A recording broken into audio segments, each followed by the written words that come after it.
Hi there, everyone. This is Krisha from KrishaYoung.com. And today I am popping up here quickly just to talk about a question that came up today by the beautiful Heather in my group. And she was asking about, she said that she was feeling a little low these days, and she was asking about some mood boosting foods. So there's a few things that that you can do, Heather. One is to make sure that you are having as much like good food as possible, because when you're putting good food in your body, it sends signals and messages to your psyche and to your soul and to your cells that what you're eating is nourishing you, and it makes you feel just energetically lighter. It makes you feel better physically, so you don't feel so kind of blah and bluey when you know that you're reaching more often for healthier foods. And so what does that mean? That means like more whole foods, like stuff that you make at home yourself rather than packaged foods that you get from the grocery store, or lots of takeaway stuff, such as, you know, any kind of like leafy green or nuts and seeds or anything like that. They have vitamins and minerals in them that actually physically turn into things in our body that help us feel good.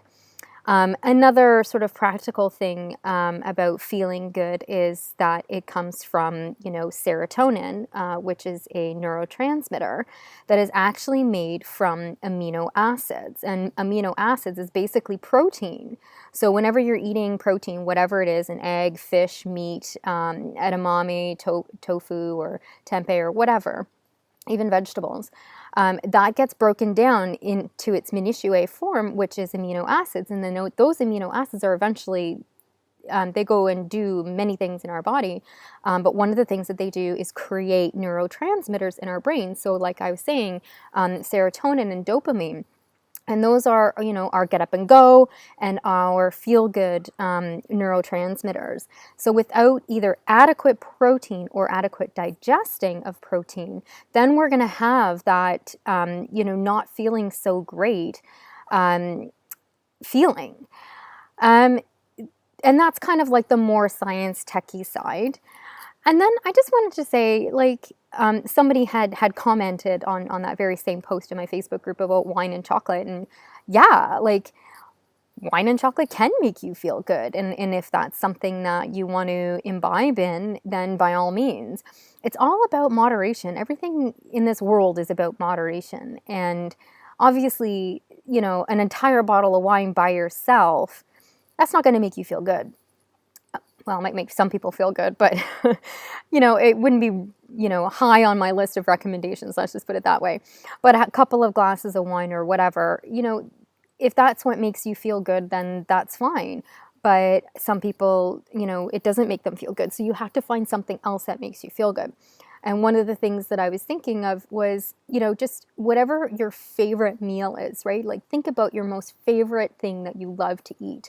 You know, maybe it's like lobster, maybe it's like maybe it's a steak and lobster combo or something, whatever it is that you love to eat, have that food, because that's an enjoyable food. It's something that makes you feel good inside, and it's going to make you happy when you're eating it.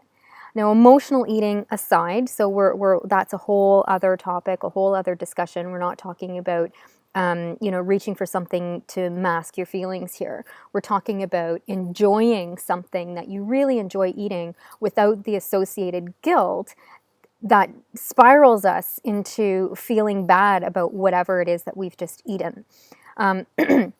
So go ahead and have that like steak and lobster dinner, and really be thankful for it and enjoy it, and just say, that was the best steak and lobster dinner I've had in a long time. I really enjoyed that. I loved it. And I'm done. I'm satiated. I feel good. And now, you know, I can go back to my normal eating, whatever that looks like for you, the next day. So I think in terms of food, you know, there's just like so much guilt associated with what we're eating, and, you know, I shouldn't be having that because X, Y, Z. And, you know, I think that in turn just makes us feel even worse. And then we end up getting like super confused about what we should and shouldn't be eating. But like have a think about how much protein you're having, and fish oil as well. Fish oil is really great, excuse me, for helping with mood issues and making you feel better as well. And obviously that comes from fish too, so eating things like salmon. And then, go out and just enjoy a meal somewhere without the guilt and without any pressure, and just sit and, eat it with reckless abandon, and then go back to your regular scheduled eating the next day, and just try to make it as wholesome as possible, because that will give you the energy and the nutrients that you need, so that you're not feeling so blah all the time. So Heather, I hope that this has answered your question. And if not, or if you want to discuss it a little bit more, then by all means tag me in the Facebook group, and we can chat about this a little bit more. My website is krishayoung.com, and you can always send me an email at krisha@krishayoung.com. Thank you, and have a great day. Bye-bye.